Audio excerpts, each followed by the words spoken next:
ahora que nos disponemos a celebrar la Pascua anual, el misterio de la muerte y resurrección de tu Hijo Jesucristo, recuerda, Señor, que tu ternura y tu misericordia son eternas. Ahora que esta ciudad vuelve a fundir su corazón con el corazón traspasado de tu madre, herido por las 7 dagas del dolor de tantas madres que abrazan con desesperación a sus hijos, intentando alcanzar la otra orilla, cruzar alambradas, o que impotentes los ven morir sin poder hacer nada para remediarlo.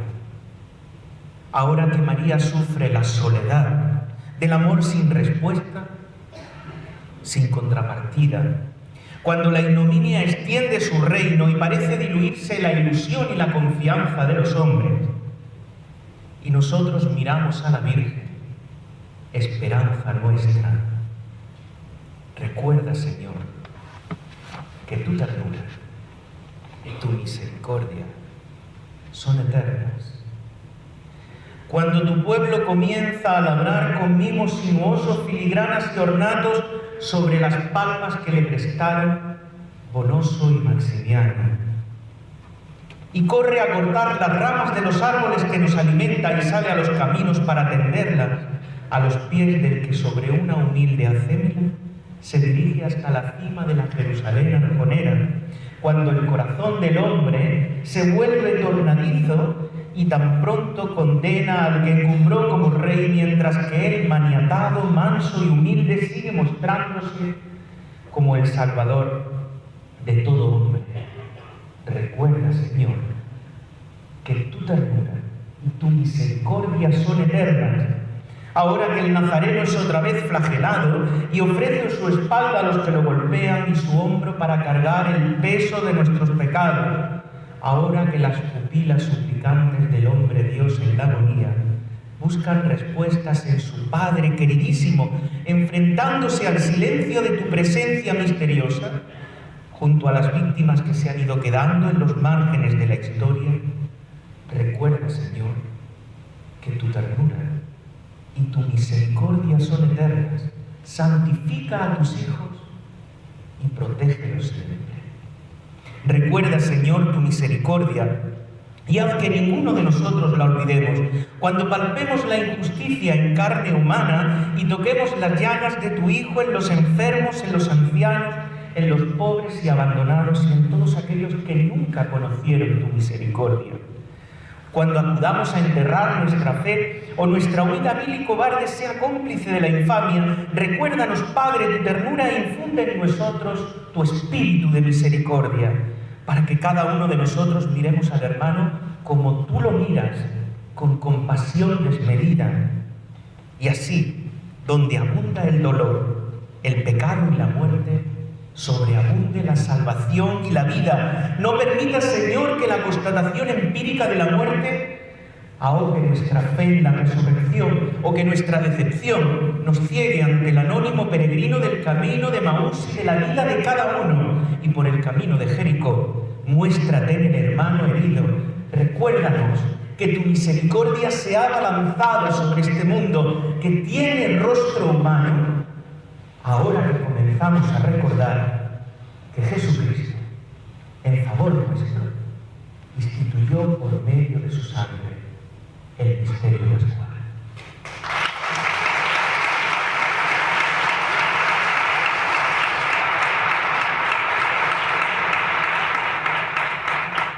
Reverendo señor párroco, ilustrísimo señor alcalde, señor presidente de la Unión Local de Cofradías, señora presidenta de la Real Hermandad del Santo Entierro, mi querida amiga, distinguidas autoridades, presidentes, hermanos mayores, juntas de gobierno y cofrades de las distintas hermandades de pasión y de gloria, hermanos y hermanas en el Señor. Con un cierto rubor quisiera agradecer las amabilísimas palabras que me ha dedicado mi antecesor en este honroso cargo, don Juan Sánchez Barrera. Gracias por su generosidad. Grande es la tarea que se me encomienda y más grande aún la osadía por mi parte al aceptarla. Pero es que no son menos grandes los motivos que me han llevado a estar hoy aquí. Acababa de pasar la Semana Santa de 2015, cuando la secretaria de la Hermandad del Santo Entierro, en nombre de su presidenta y de la Junta de Gobierno, me pidió que me subiera a esta tribuna. Debo confesar que entonces me sentí lleno de temor y que ese temor no ha desaparecido, pero pronto admití que a pesar de no haber nacido en Arjona, lo que entonces veía como el principal inconveniente, tenía que responder afirmativamente a esta loable propuesta. Y debía hacerlo en primer lugar por responsabilidad cristiana, ya que, como dice San Pablo, debemos aprovechar cualquier ocasión para evangelizar. Él, en la segunda carta a Timoteo, uno de sus más fieles colaboradores, lo exhortaba diciéndole: proclama la palabra e insiste a tiempo y a destiempo. Y en otro momento, hablando de sí mismo, decía: el hecho de predicar no es para mí motivo de orgullo, no tengo más remedio y ay de mí si no anuncio el Evangelio.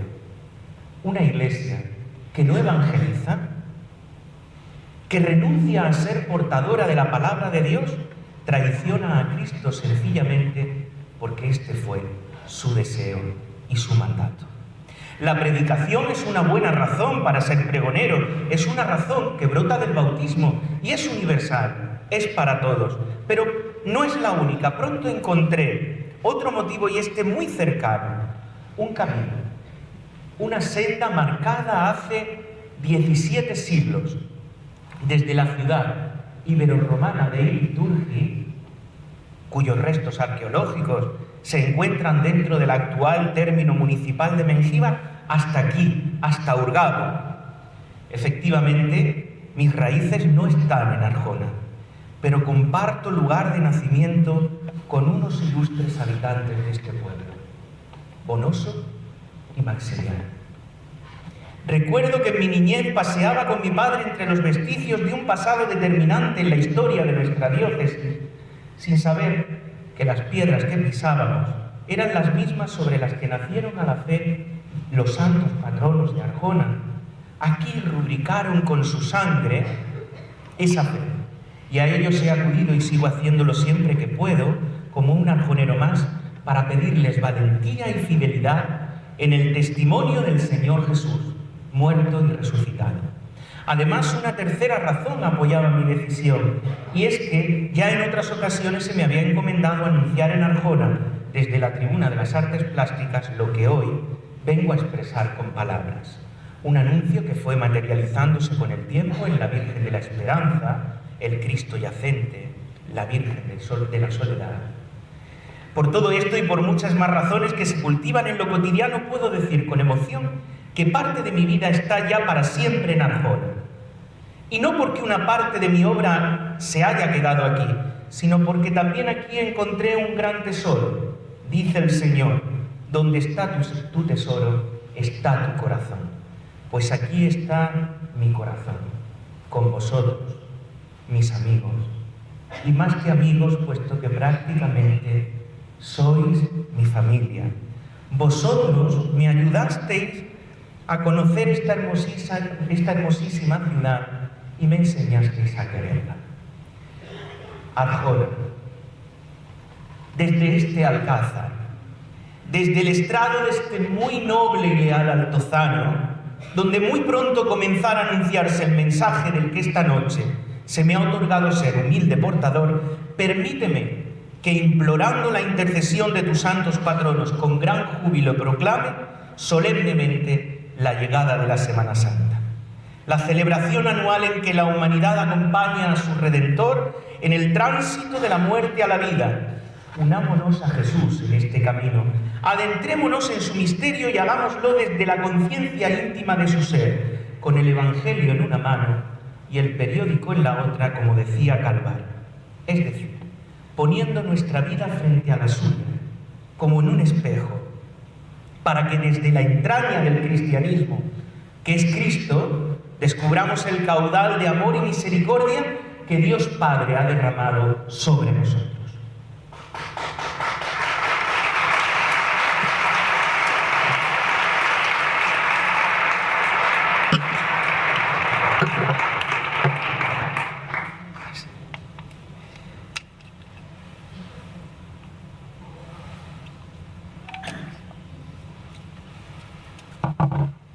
Lo que pronto vamos a recordar, lo que vamos a celebrar en la liturgia y en nuestro procesionar por las calles de Arjona, tiene su origen en la predicación de un judío del siglo I que se da alternativamente entre su Galilea natal y Jerusalén.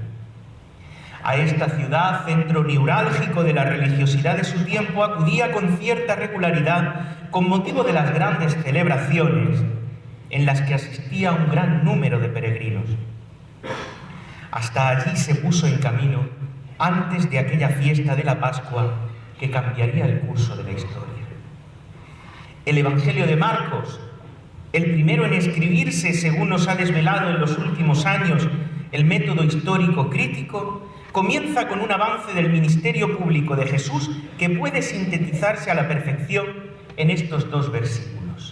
Después que Juan fue entregado, Jesús se marchó a Galilea a proclamar el Evangelio de Dios. Decía: se ha cumplido el tiempo y está cerca el reino de Dios. Convertíos y creed en el Evangelio.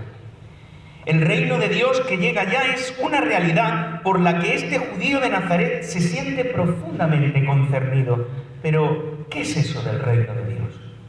Jesús habló muchas veces de él, pero nunca explicó en qué consistía. La razón es muy sencilla. El reino de Dios era algo que pertenecía al imaginario colectivo de su tiempo. Sus contemporáneos entendían el reino como un acontecimiento por el que Dios, Rey y Señor, manifestaría su soberanía en el mundo y libraría a su pueblo. Un sábado, Jesús entró en la sinagoga de Nazaret, le entregaron el libro del profeta Isaías y él leyó ante todos el pasaje que dice: el Espíritu del Señor está sobre mí porque Él me ha ungido.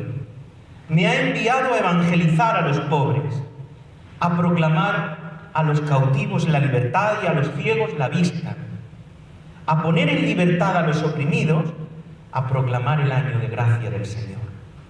Al terminar añadió: hoy se ha cumplido esta escritura que acabáis de oír. La sorpresa de sus paisanos fue mayúscula. Ese hoy nos descubre que el reino de Dios ha llegado con él. En Cristo ha comenzado la soberanía del amor de Dios como un poder de salvación ilimitado que recorre los siglos y llega hasta nosotros. Pero sin alardes espectaculares, sin represalias contra los pecadores.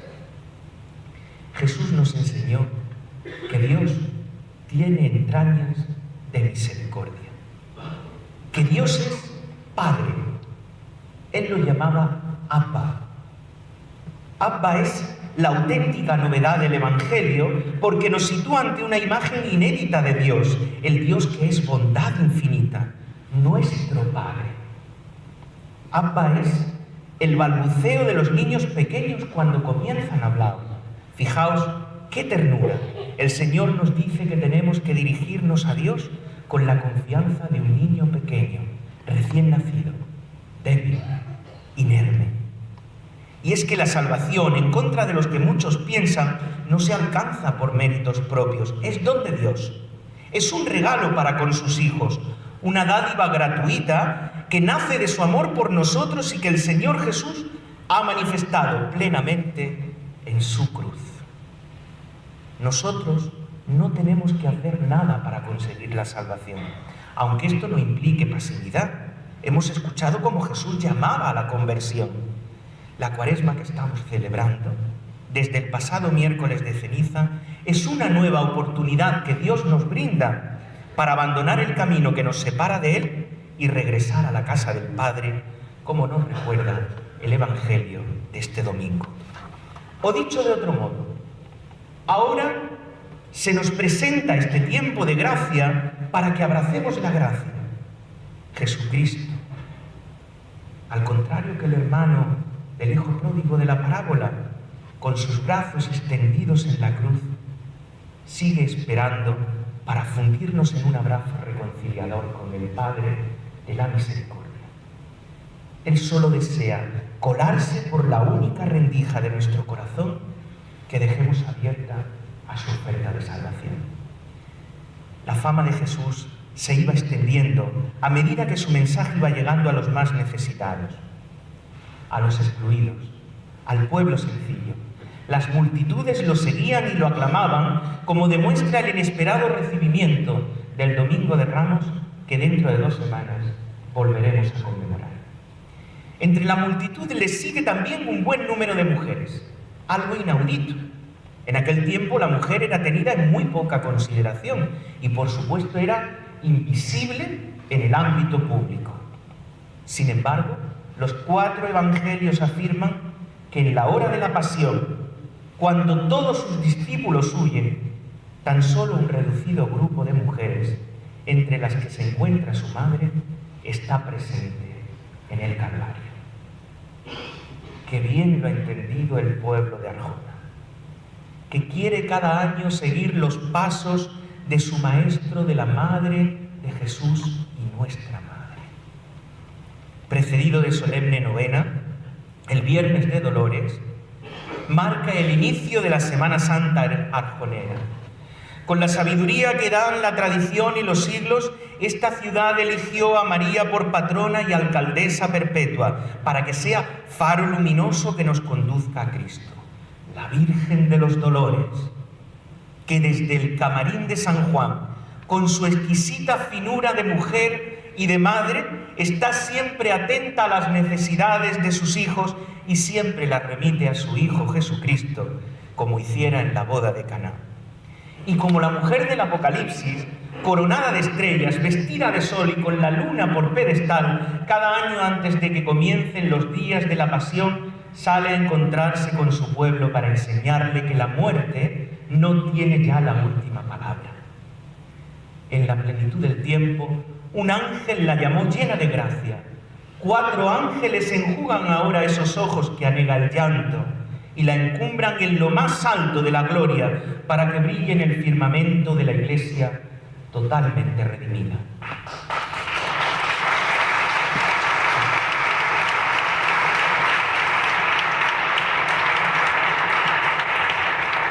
Santísima Virgen de los Dolores, tú experimentaste como nadie el fuego del amor y del dolor. En nuestra historia es imposible el amor sin el sufrimiento. Ahora que vives para siempre en la gloria de tu Señor, que has acompañado a Jesús en la victoria sobre la muerte, vela por la Iglesia de Arjona, que aún peregrina en este valle de lágrimas. Nosotros acudiremos otra vez en la víspera del Domingo de Ramos a besar tu corazón traspasado, pero henchido de amor divino, y tú, como en Caná de Galilea, volverás a señalarnos el camino que conduce hasta tu Hijo, hasta la vida, y con las mismas palabras que dijiste a aquellos criados, nos volverás a repetir: haced lo que Él os diga. Y porque a pesar de nuestras infidelidades, por encima de todo queremos seguir al Señor Jesús y hacer lo que Él nos diga, saldremos nuevamente a acompañarlo hasta Jerusalén y a recibirlo cuando decida entrar en la ciudadela de nuestra vida. A lomos de un asno, Jesús se dirige desde Betfagé hasta Jerusalén. El griterío se oye de lejos: Hosanna al Hijo de David, bendito el que viene en el nombre del Señor, Hosanna en el cielo.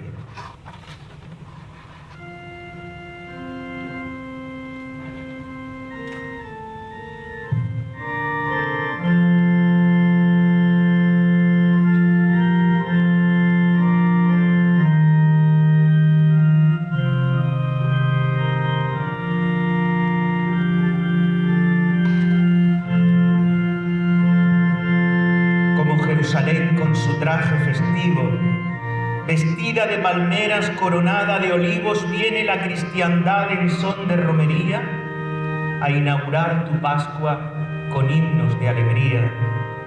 Ibas como va el sol a un ocaso de gloria. Cantaban ya tu muerte al cantar tu victoria, pero tú eres el Rey, el Señor, el Dios fuerte, la vida que renace del fondo de la muerte. Tú que amas a Israel y bendices sus cantos, complácete en nosotros, el pueblo de los santos. Dios de toda bondad, que acoges en tu seno cuanto hay entre los hombres sencillamente bueno.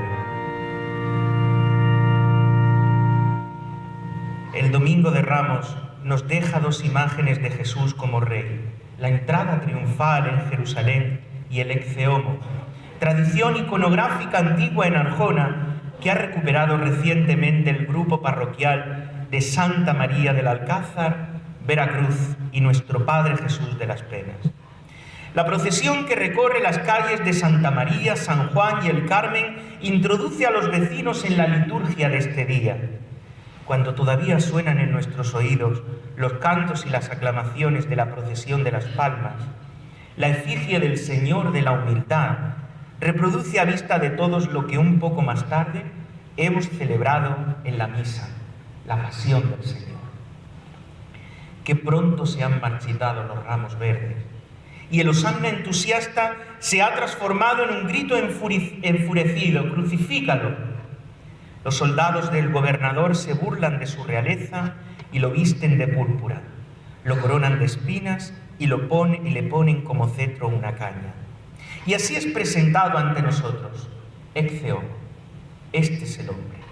Este es el hombre que no hizo alarde de su ser igual a Dios, al contrario, se despojó de sí mismo y tomó la condición de esclavo, y actuando como un hombre cualquiera se sometió incluso a la muerte, y una muerte de cruz. Arjona posee un fragmento de esa cruz que es llevada también en procesión para la adoración de los fieles en la tarde del Domingo de Ramos. La cruz aparecerá de nuevo en la madrugada del Jueves Santo, en la adoración y en la procesión del viernes, y antes incluso el Martes Santo, durante el Vía Crucis que preside la imagen del Santísimo Cristo de la Buena Muerte del grupo parroquial de la Lanzada. Esta semana no vamos a perder de vista ni por un instante la imagen de la cruz y a Jesús pendiendo de ella. ¿Cómo ha llegado hasta aquí? ¿Qué ha sido de aquella primavera de Galilea cuando obraba milagros y era incontable el número de sus discípulos? Las razones de su condena a muerte se van esbozando poco a poco. Él ha sido siempre un hombre libre, un hombre cuya experiencia de Dios ha sido singular y única, y esa experiencia ha hecho que brillase como luz en medio de las tinieblas. Una luz tan deslumbrante que deja al descubierto todas nuestras miserias, nuestras carencias, nuestras iniquidades. Y eso es algo que simplemente no podemos soportar. Solemos preferir vivir en la tiniebla del pecado antes que descubrir nuestros defectos a la luz de Dios. Con razón, escribía San Juan en el prólogo de su Evangelio: la luz brilla en la tiniebla y la tiniebla no lo recibió. Vino a su casa y los suyos no lo recibieron. Jesús era consciente del peligro que suponían sus enseñanzas, su forma de actuar y de vivir.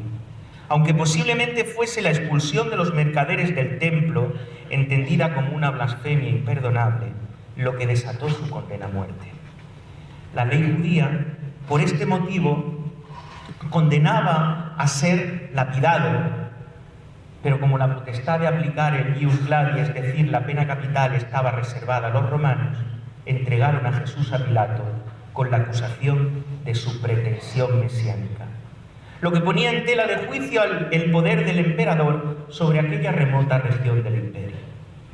Pilato aparece en los evangelios como un hombre timorato, lleno de dudas, no encuentra ninguna culpa en él y decide azotarlo. Es Miércoles Santo, y el misterio de la flagelación del Señor comienza su caminar cadencioso por las calles de Arjona. Isaías, 5 siglos antes, como si de un testigo ocular se tratase, contempla la escena con asombro profético. Ofrecí la espalda a los que me golpeaban, las mejillas a los que mesaban mi barba. No escondí el rostro a insultos ni salivazos. Muy de cerca lo sigue San Juan, el Cebedeo, uno de los primeros a los que llamó el Señor.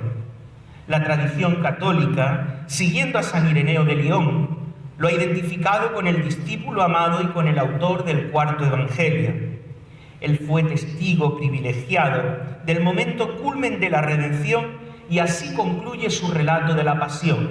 El que lo ha visto da testimonio y su testimonio es verdadero, y él sabe que dice verdad para que también vosotros creáis. El joven Juan, que con su mano extendida señala a su maestro camino, verdad y vida, invitando a sus jóvenes costaleros y a todos los jóvenes de Arjona a caminar tras sus pasos. Os aseguro que merece la pena. Cerrando el cortejo, su madre, la Virgen de la Esperanza. Bienaventurada eres tú, María, porque has dado al mundo al Hijo de Dios, pero todavía más dichosa por haber creído en Él. Llena de fe lo concebiste antes en tu corazón que en tu seno para hacerte madre de todos los creyentes. María sigue al Señor flagelado porque ella fue la primera y más perfecta discípula de Cristo, como la denominó San Agustín. Exponente máximo de fe, de caridad y de esperanza, las virtudes teologales que se llaman así, porque solamente son posibles si Dios habita en nosotros como habitó en la Virgen. Pero esa plenitud de gracia y de virtudes que se dio en ella desde el instante mismo de su concepción no la exoneró de enfrentarse con la cruda realidad. Tuvo que afrontar el sinsentido de aquella muerte injusta y frente a todo pronóstico mantuvo la esperanza. Hoy, cuando esta madre pasa por delante de nosotros y surgen tantas rogativas, tantas oraciones, nos preguntamos, ¿cómo es posible mantener la esperanza ante las injusticias, ante las enfermedades, ante las muertes prematuras? La esperanza no es otra cosa que una confianza radical en Dios como única garantía, abandonarse en sus manos, como hizo María. Y la esperanza no defrauda, porque el amor de Dios ha sido derramado en nuestros corazones con el Espíritu Santo que se nos ha dado. La esperanza nace, por tanto, de la fe e inevitablemente conduce a la caridad. Desde esta actitud caritativa de entrega total, entendemos la fortaleza de la Virgen y la firmeza de Jesús, que no se echa atrás ante una muerte segura. Otras veces se había escapado de aquellos que querían darle muerte, ahora no. Ahora parece que se deja vencer, que se deja matar, porque no hace nada en su legítima defensa. ¿Qué ha cambiado? En esta última etapa de su vida tuvo que sufrir el abandono paulatino de sus seguidores y las amenazas. Su cruel destino parecía irremediable y debía intentar conciliarlo con su mensaje de amor y llevarlo hasta sus últimas consecuencias, porque el amor solo es amor si se vive hasta el extremo. El final estaba cada vez más cerca. La noche se iba echando encima con inauditos presagios de pasión y de muerte, y el Señor decide compartir la cena pascual con sus discípulos. Si el bautismo fue el signo por el que Juan invitaba a la conversión ante la inminente llegada del reino de Dios, el símbolo del reino para Jesús fue el banquete. En numerosas ocasiones se había sentado con los pecadores a la mesa, porque en las sociedades antiguas del Mediterráneo oriental compartir la mesa expresaba intimidad, fraternidad, reconciliación. Como nosotros, invitados a la cena del Señor, los comensales de aquella noche tampoco eran hombres perfectos, sino pecadores. Ninguno de ellos permanecería a su lado durante su pasión. Uno lo negó hasta 3 veces, otro es el traidor, y a pesar de todo el Señor quiso confiar a los suyos el significado de su muerte, dramatizado en una cena memorable, y su esperanza en que la salvación aún era posible.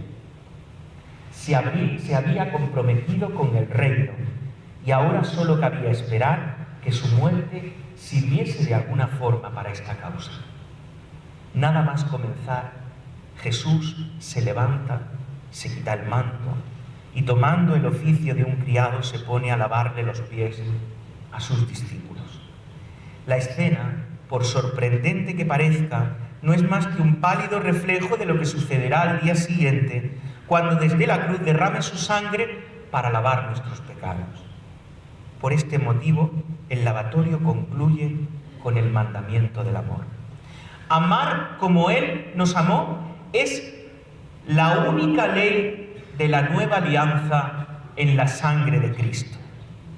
Jueves Santo es el día del amor fraterno, un amor que tiene como ejemplar a Cristo en la entrega gozosa al Padre que hace de sí mismo en la Eucaristía.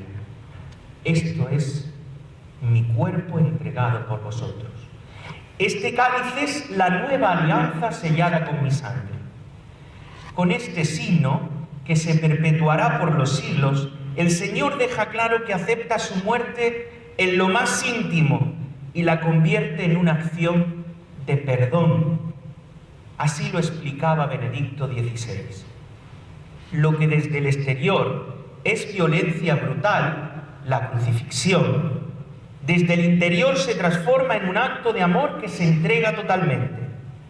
Ese fue el cambio sustancial que se dio en el cenáculo y que estaba destinado a suscitar un proceso incesante de transformaciones, empezando por nosotros mismos, pues cada vez que repetimos este gesto tan elocuente en memoria suya, Cristo, que ahora vive para siempre, se hace presente en el pan y en el vino y nos invita a entrar en comunión con Él para comprometernos vivamente en la transformación de este mundo. Solo así haremos verdadera memoria del Señor, de su cena, hasta que Él vuelva. Cena que se prolongaría aquella noche en una larga y amarga sobremesa en el huerto de los Olivos. La noche del Jueves Santo fue para Jesús una noche interminable. Llamaba a su Padre, a su Abba, y solo escuchaba silencio.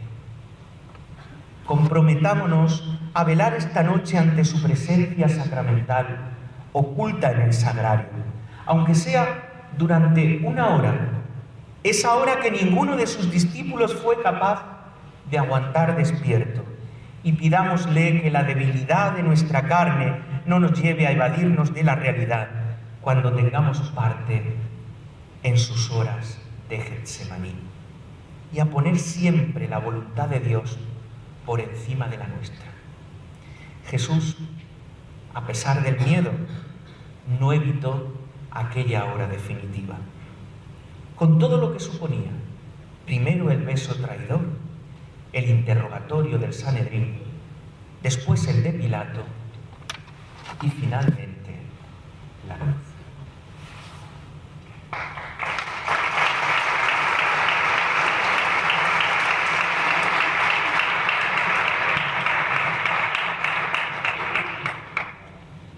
Viernes Santo, día de la cruz, el instrumento de tortura más cruel de la historia, y nosotros la ponemos aquí en medio para que presida este acto.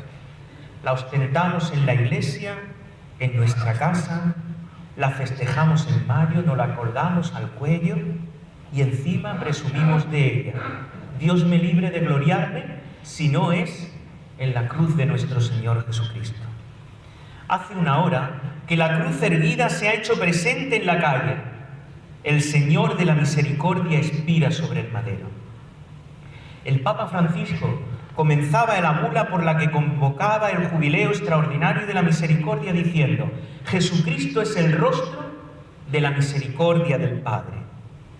Palabras que cobran una gran fuerza expresiva en el Cristo de la expiración. Sus ojos, que buscaban respuestas en Getsemaní mirando al cielo, vuelven a hacerlo desde la cruz y a pesar de la luna llena, la primera de la primavera, solo ven la oscuridad de la noche cerrada. La cruz supuso para Jesús una última crisis. La gente que pasaba por allí se burlaba de él, porque a la muerte de cruz solamente eran condenados los criminales más abyectos. Y además, el libro del Deuteronomio consideraba maldito de Dios al que colgaba de un madero. Qué asombroso beneficio de tu amor por nosotros.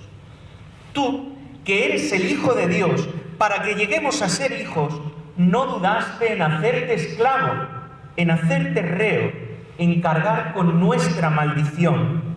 Jesús Nazareno. Todo el peso del pecado del mundo cayó sobre tus hombros y cada mañana de Viernes Santo arrastras como Isaac la leña para el sacrificio hasta la cima del Calvario. Pero en este caso no hay un cordero enredado entre la maleza para sustituirte. Tú eres el único cordero que quita el pecado del mundo. Las calles de Arjona se han convertido en una nueva vía dolorosa y tú, Señor, cargando con la cruz, nos enseñas que solo podemos ser discípulos tuyos si aceptamos la cruz de cada día, aprendiendo a perdonar y a ser misericordiosos. Así, tu carga y nuestra carga será ligera. Tu cruz y nuestra cruz no serán nunca más signo de horror, de suplicio y sufrimiento, sino de amor y salvación. Oh cruz fiel, árbol único en nobleza. Jamás el bosque dio mejor tributo en hoja, en flor y en fruto. Dulces clavos, dulce árbol donde la vida empieza, con un peso tan dulce en su corteza. Mirad el árbol de la cruz.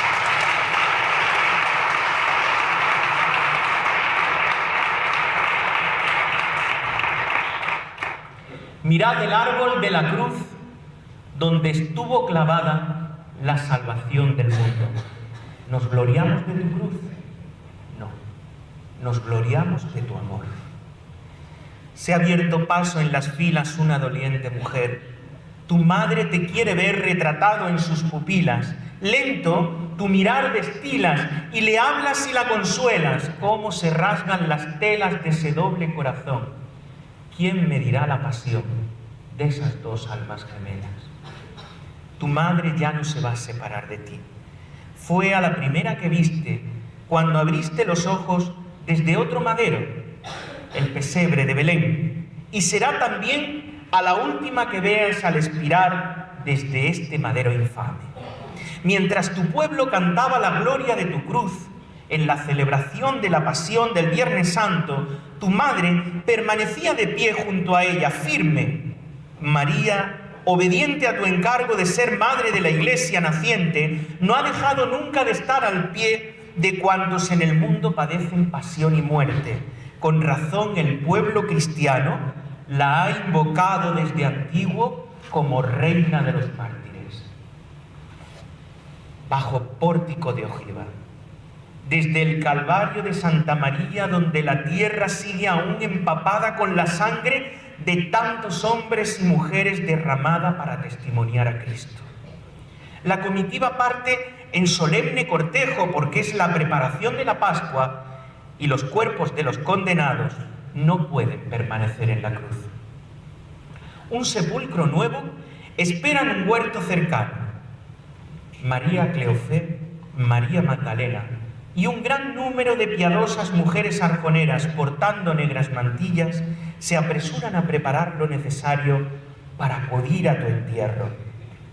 Esta tarde de Viernes Santo, todo el pueblo de Arjona es José de Arimatea, que pone a tu disposición todo lo que tiene para dar sepultura a tu cuerpo, aunque a veces, como él, y por miedo, seamos discípulos en secreto. Todos somos Nicodemo, aquel que te visitaba de noche, a quien dijiste que hay que nacer de nuevo, que hay que ser como niños para entrar en el reino. Un centurión a caballo, recién llegado a esta tierra arjonera, Hijo de Dios te proclama. ¿Acaso porque se ha hecho de noche en pleno día? porque se ha rasgado en dos el velo del templo. Arjona, de la confesión del soldado de Lacio, se hace eco. Tú eres el Hijo de Dios, porque junto con el agua y la sangre hemos visto brotar a borbotones el amor de tu costado abierto. Sabemos que el sepulcro no es el final. Sabemos que están contigo los que de este mundo partieron, a los que en estos días y siempre tanto echamos de menos. Sabemos que la vida no se acaba. Esperamos que vengas de nuevo sobre las nubes del cielo, pero antes de que la piedra rodada oculte tu rostro, deja que por última vez te miremos.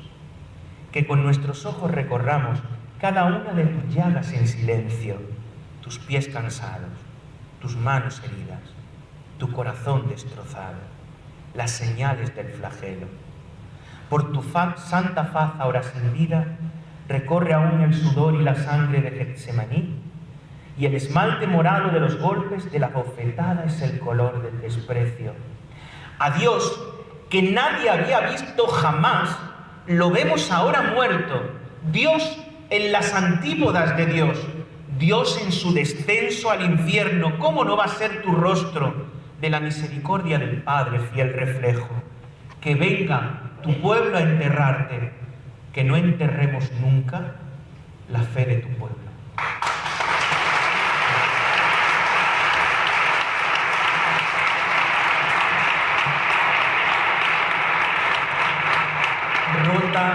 Rota de dolor camina María. Su tremenda soledad conmueve a todos los que la miran. Anda esta pobre madre tan triste y afligida que San Bernardo dijo de ella: excita las lágrimas de muchos aun sin querer, de modo que por donde pasa los que la ven no pueden contener el llanto, y los que la miran lloran a la vez por el Señor y por ella. ¿Quién fue el escultor que pudo dar morbidez al marfil? ¿Quién apuró su buril en el prodigio desnudo? Yo, madre mía, fui el rudo artífice, fui el profano que modelé con mi mano este triunfo de la muerte, sobre el cual tu piedad vierte cálidas perlas en vano.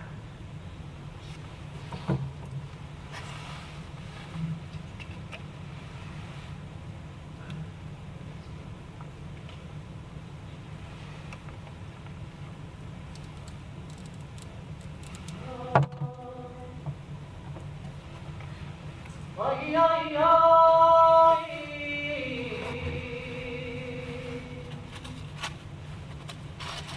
Ay, ay, ay,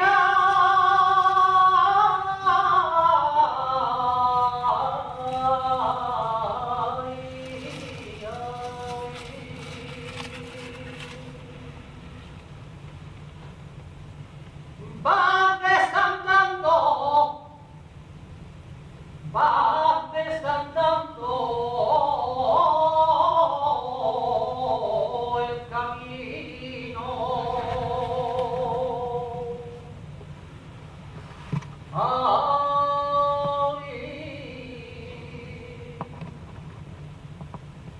Ay, ay, ay, y del sepulcro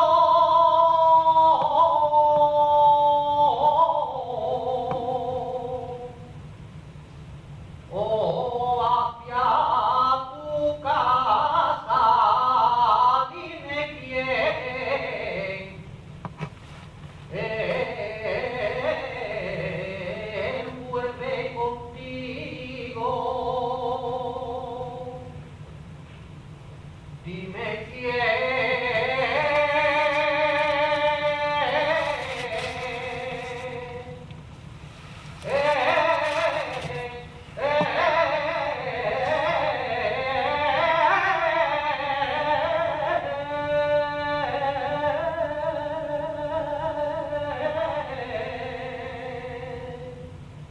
te acompaña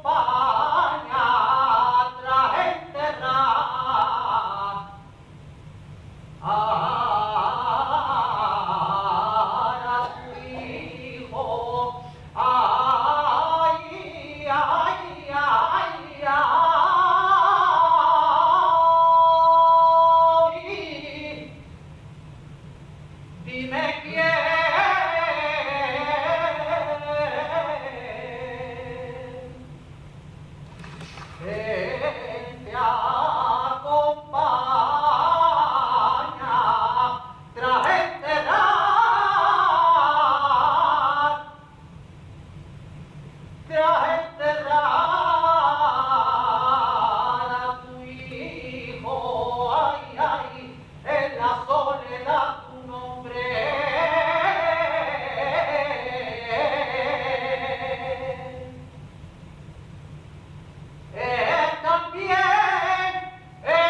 la que en tu pecho se esconde,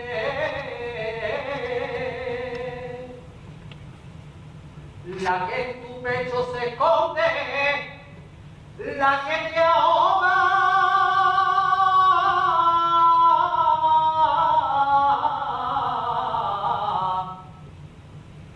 la que te ahoga de pena.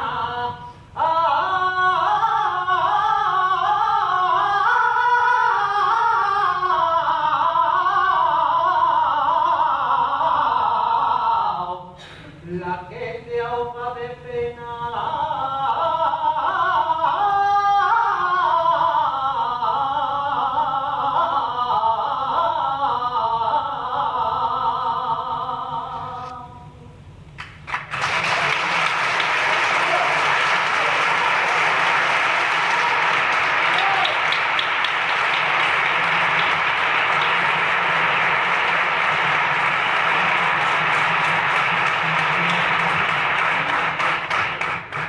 Santa María de la Soledad es la Virgen del viernes y del sábado, porque en este día la Iglesia, tomando como ejemplo a su madre, que siempre meditó en su corazón aquello que no comprendía pero que sabía tenía una respuesta segura en Dios, permanece junto al sepulcro esperando en la oración y el ayuno la resurrección de su Señor.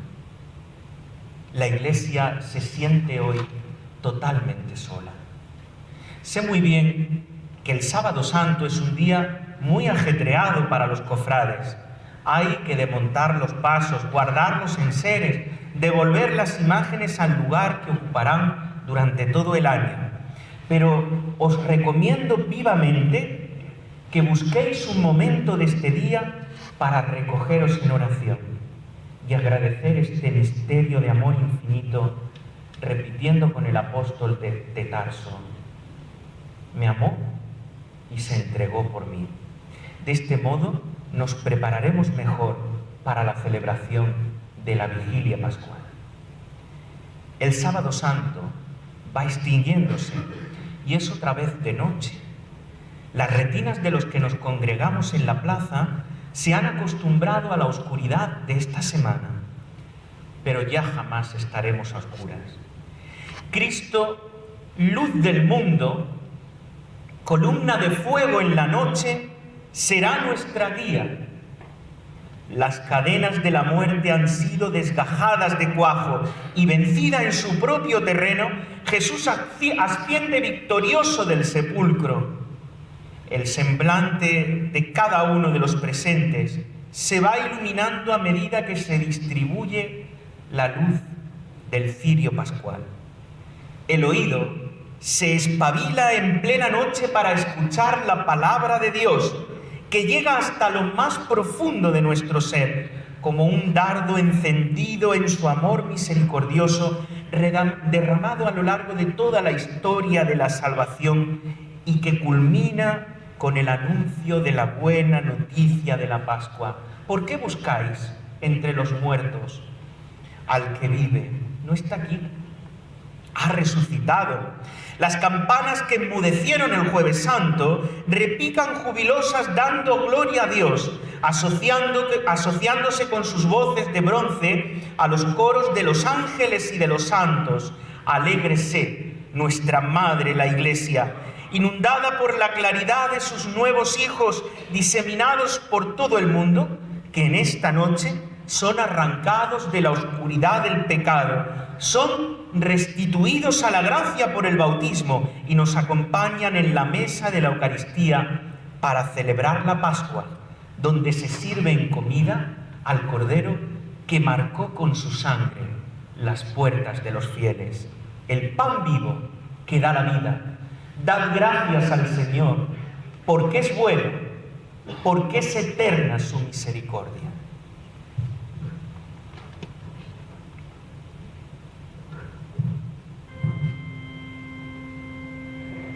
Ofrezcan los cristianos ofrendas de alabanza, a gloria de la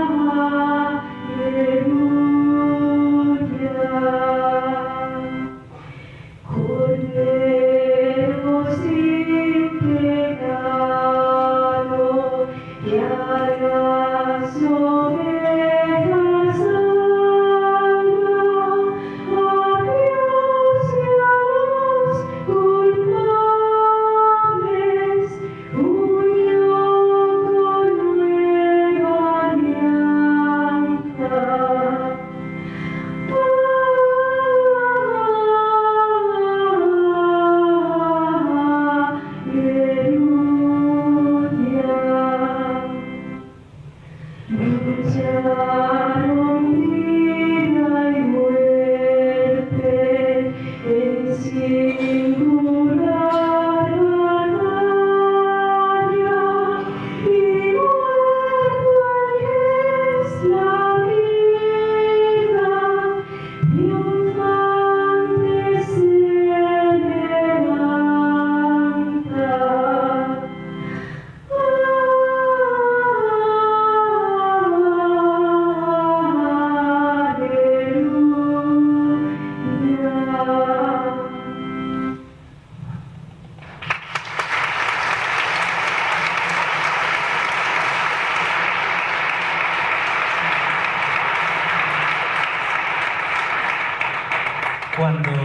Cuando todo parecía que estaba acabado, cuando el mal comenzaba a rumiar su victoria, el Padre Bueno reclamó la causa de una víctima, su Hijo Jesucristo, y actuó en el núcleo de la historia exaltándolo a su derecha, poniendo de manifiesto lo que estaba inscrito en Jesús desde el principio, su naturaleza divina. Su resurrección no es la vuelta a una vida anterior, no es la reanimación de un cadáver, es un paso definitivo y salvador de la muerte a la vida en Dios.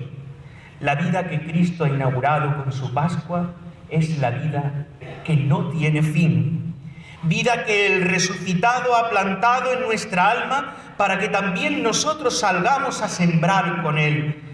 Ha comenzado su reino, ha estallado su Pascua. El domingo se abre paso, es el primer día de la semana y amanece el sol de justicia y se alegra el cielo y la tierra y se alegra María que estuvo al pie de la cruz llorando. Se cuenta que Santo Tomás de Aquino cada año en esta fiesta aconsejaba a sus oyentes que no dejaran de felicitar a la Virgen por la resurrección de su Hijo. Es lo que hacemos nosotros en este día glorioso comenzando a rezar el Regina Coeli, la Madre de Pentecostés, la Virgen de Gracia que no se marchará de nuestro lado en este tiempo que se abre ante nosotros, el tiempo de la Iglesia.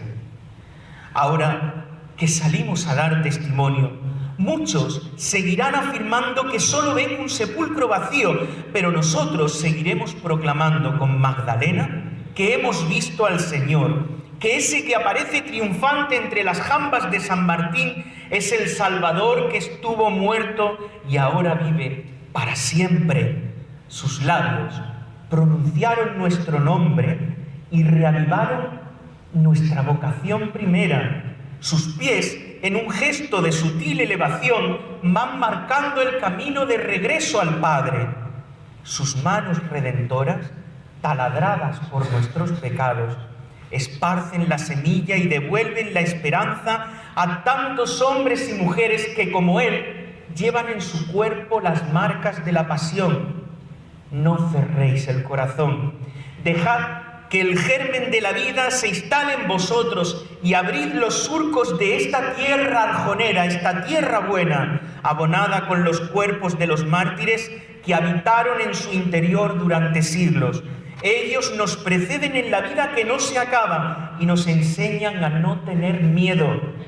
A lo único que podíamos temer era a la muerte, y la muerte ha sido aniquilada.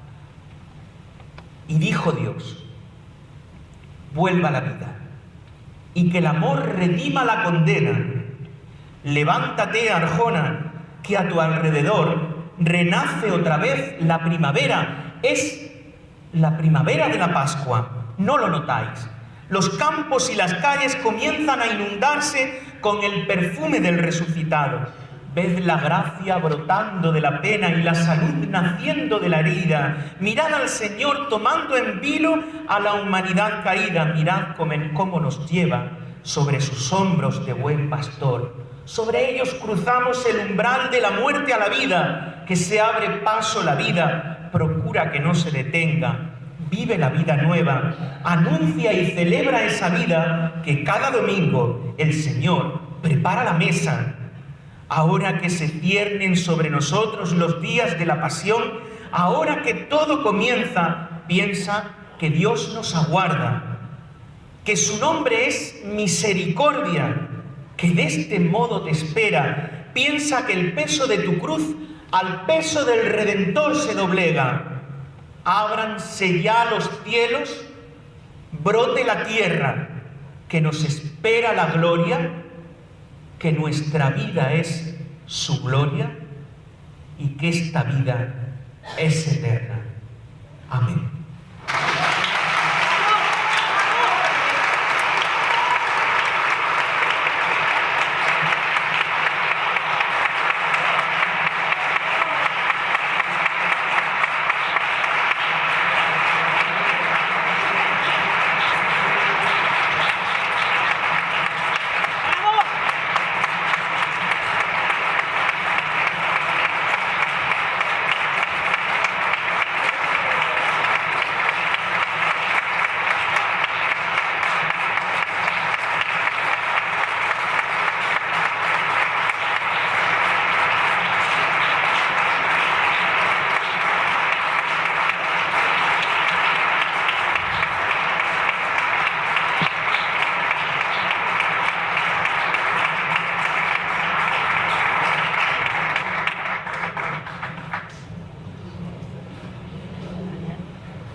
En este momento tienen al escenario el señor presidente de la Unión Local de Cofradías, Antonio Montecero, y la señora presidenta de la Real Hermandad de Santo Entierro, Manuela Garrido.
Palabra, señor presidente de la Unión Local de Cofradías.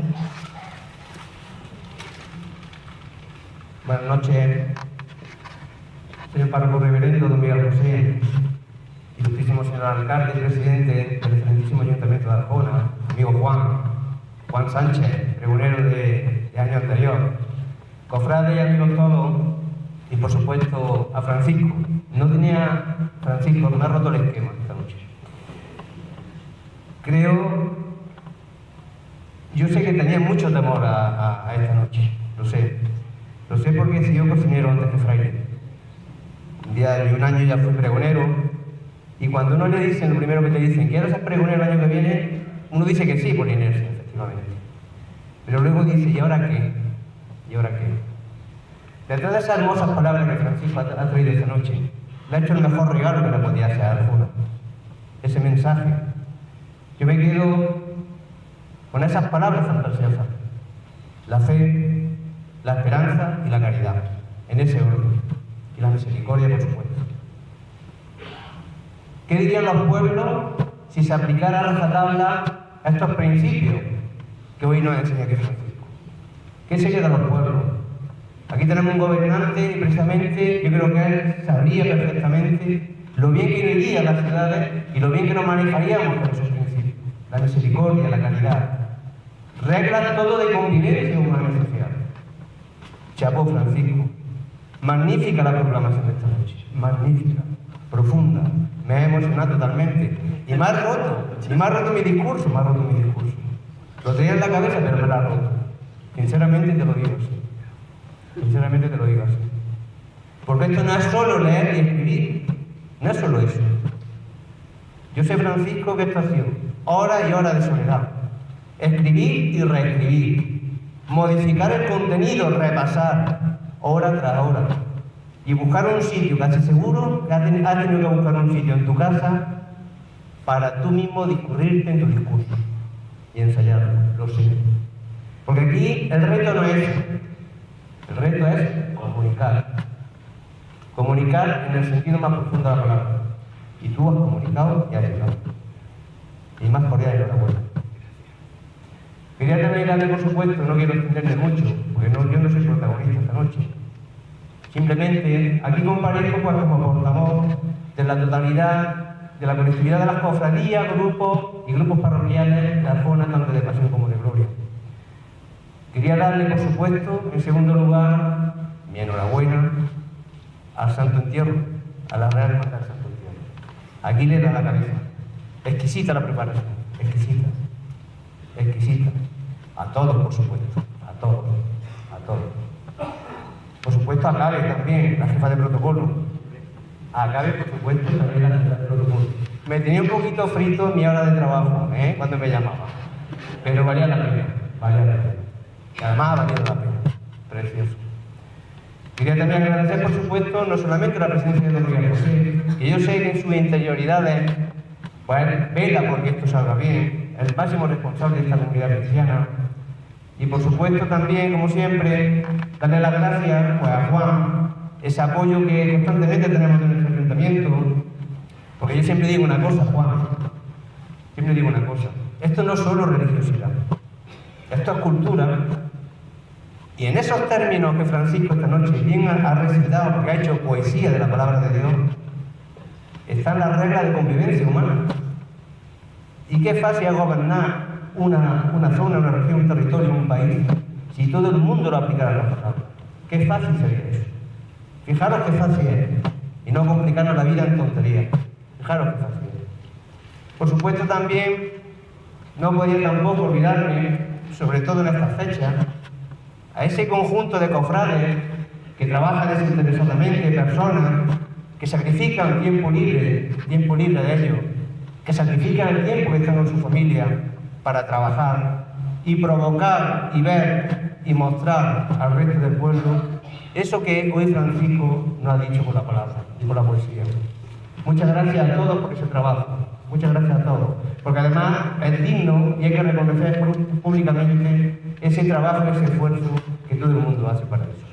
Aquí somos todos una unión, un grupo, una colectividad, y en ello estamos, Y por supuesto también, simplemente agradecer al resto de personas que hoy han estado aquí con nosotros y que han hecho que este acto sea bastante más entrañable, porque no es igual hacer un acto con una persona que con la sede totalmente llena como está esto. Sí quería terminar una cosilla, Francisco. Hace más de 1700 años, unos paisanos tuyos regaron con la sangre, con su sangre, este pueblo. Este pueblo hoy no te recibe con los brazos abiertos. Ya a partir de hoy, ya sabes que tienes un sitio guardado en el corazón del pueblo de Arjona con toda seguridad. Lo mismo que nosotros que hicimos una vez, nuestros santos de Arjona, que son nuestros modelos a seguir. Muchísimas gracias a todos.